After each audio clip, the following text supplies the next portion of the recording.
Hello, this is Bud-Brownsville. If any of this offends you, if any of this scares you, if any of this causes you any kind of concern, feel free to turn this video off. If you see the colonizers, or clear people as my niece would call them, doing the same video and you're comfortable, but you're uncomfortable seeing someone of a melanated hue doing this video, this is not for you. There are a lot of people that look like me that have a problem with this, and there are people that don't look like me that have a problem. But each and every one of you guys can kick rocks. The Second Amendment applies to everyone.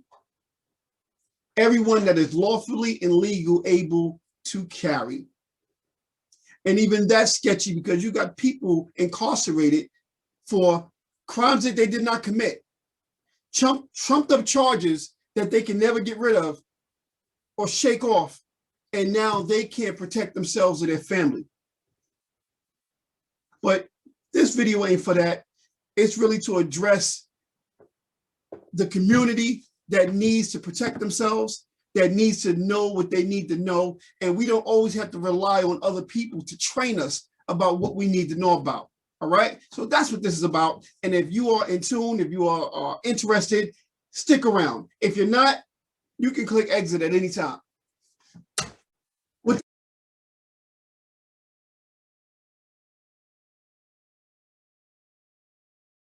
that being said, this is an ammo box. Ammo box costs about maybe $16 or less. This is what you should store your ammunition in. Why? Because it keeps moisture out and it keeps it away from young people. Young people may still be able to open it up and do what they're going to do, but you can lock this thing and keep it somewhat secure. All right? We'll come back to this in a minute. I got some other things to talk to you about it on that. This is an Apache case. Excuse me. It has an airlock, so you can let fresh air in or you can let air out. The information from the brochure speaks about the pressure that builds up inside this thing, but we'll talk about it another time. Also, if this thing is exposed to moisture, you know, it's moisture proof. But this is not one of those, you know, I'm doing a review on these products. I am introducing these things to people that don't ordinarily watch these videos, but because I'm Bud-Brownsville, you're watching my videos, I'm introducing you to some new things. Firearm cases. You should have one. Not only should you have a firearm, but you should have a firearm case. There are children coming across your firearm that's stuck in a drawer somewhere under a mattress, is not properly stored. We can alleviate and we can get rid of all of those issues of unnecessary discharges and unnecessary accidents. Get a case. Get a case. I can't recall the amount for this case, but what I'll do is I'll do the lookup and I'll put it in the description below. Double check that we're clear here. We're not clear, so we'll put that to the side. Let me use this one here.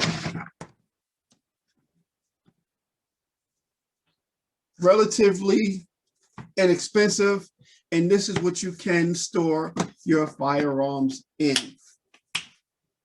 Now, I did a video, the last video, speaking about traveling with your firearms. What I not failed to mention, because there's so many things to mention, you can't mention it all in one video, but you can, what I mentioned in the video was about when the TSA agent or the airline agent checks in your weapon. You can have a carry-on bag and just have your weapon box. You're going to declare that. And how do you get it back? They're going to put it on that conveyor belt and it's going to slowly make its way to you. Not a good idea. always, always, always ask them to hold it at customer service for you, or hold it at receiving, or luggage handling, whatever. Now, you could also put this inside your checked baggage. Show you what I'm talking about.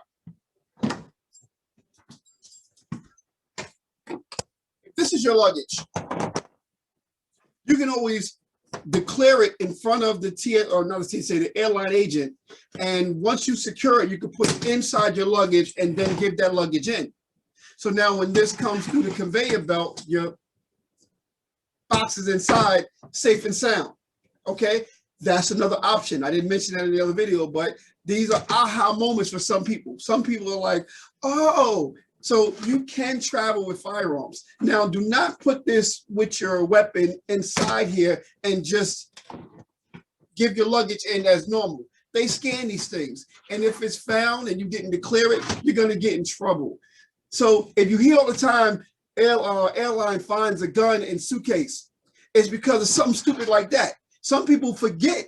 They check or they pack their bags with the weapon inside and they give it in, and by mistake, you know, it goes through receiving or checking in, and they don't recall it's in there, and now they got in trouble because they failed to declare.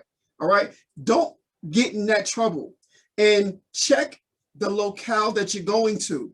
Texas, Florida, Pennsylvania, these airports, these states are Second Amendment friendly, meaning once you get off the plane, they're not going to call a cop and say, oh, by the way, buddy got a gun.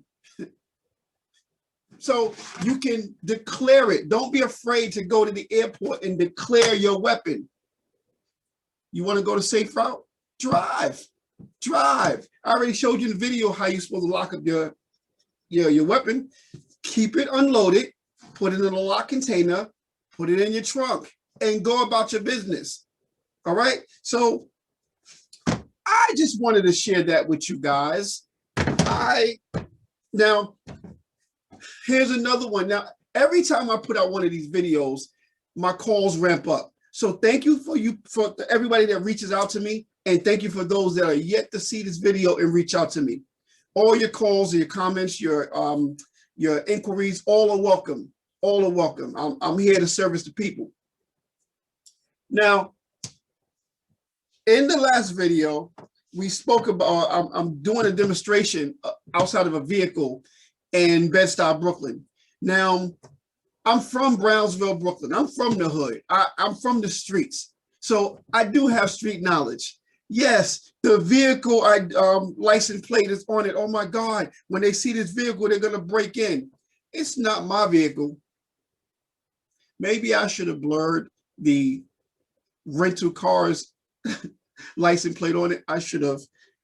But I know not to display my own things out in the open like that. Whereas if you notice, I'm not showing you the weapons that I personally possess.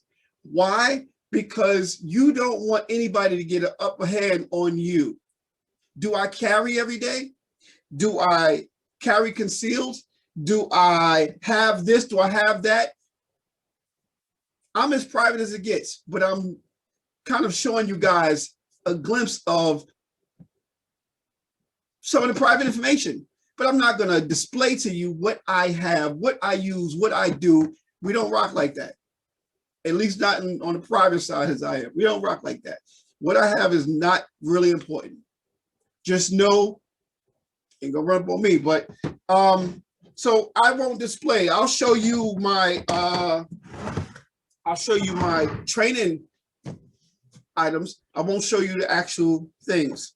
But let's move on. I won't address that too much. Now, those of you that are interested in a firearms trust, those of you that have trust, those of you that have wills and things of that nature, how do you add a case or your weapon to your paperwork? There's no serial number on cases. At least there are some on mine. It's etched in. I can't display the numbers. I'll show you the box. Let me show you the box. This is the ammo box. I don't mind showing that one. If you notice, it's engraved with one block at a time. That happens to be my organization. So the ammunition cases and the training cases belong to one block at a time. They have individual serial numbers that I scratched on the case itself. So the case is serialized, meaning this has an individual marking on it, those have an individual marking on it, and the training items have individual markings on it. They are listed on my UCC, they're listed in my trust. So if they get confiscated, a member or the trustee or the trustee of the organization can actually go back and claim the trust assets, the organization's assets. Don't belong to me. There's nothing in my name. Nothing belongs to me except Marshall Enterprises. Robert, that might belong to me, but even then it's 8832. But we can go there. Nothing, have nothing in your name. The organization owns the equipment, and if it gets confiscated, the organization sends a representative to go retrieve what needs to be retrieved. So you have to set your affairs in such a way that you are covered. And we discuss all of this in my private firearms training and my private meetings. So if you're interested in any of this, you want to discuss any of this, feel free to reach out. I can teach you what to do to privately serialize and engrave your items, make them your own. Make them identifiable. Because if this is on a conveyor belt, and just sliding down. Now, if the airline check-in agent actually put your card inside the declaration form inside the case, and someone grabs this case, okay, not only the serial number on the firearm should be registered to your trust or registered to your person or whatever, it should be yours, but now also the case has a unique verifier that signals who it belongs to. All right. These are just little tidbits that you need to be mindful of, considerate of when you are dealing with firearms. So when you're traveling, when you're in possession, when you're in control, when you're just lounging around, these are the things that you need to do. Even the padlocks have serial numbers on them.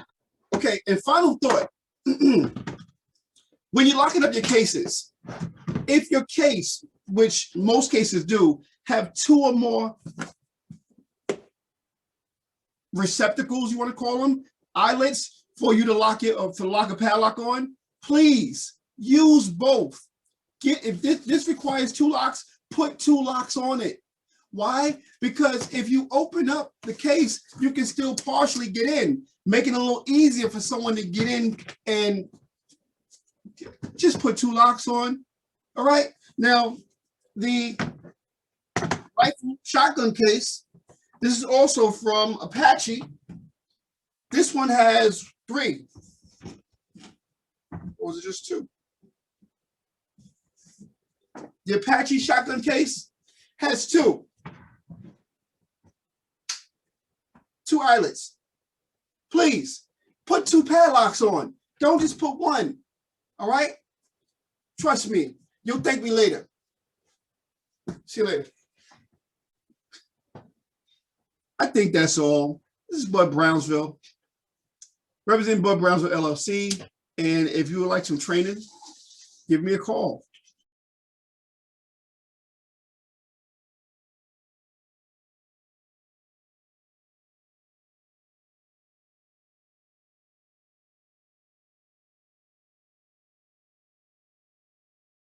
Email me, text me, reach out. We'll get it done.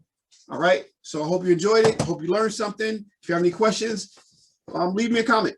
Click like, subscribe, and please click the notification button so you get notified of each and every time I put out one of these very informative videos. All right. Bud Brownsville signing out.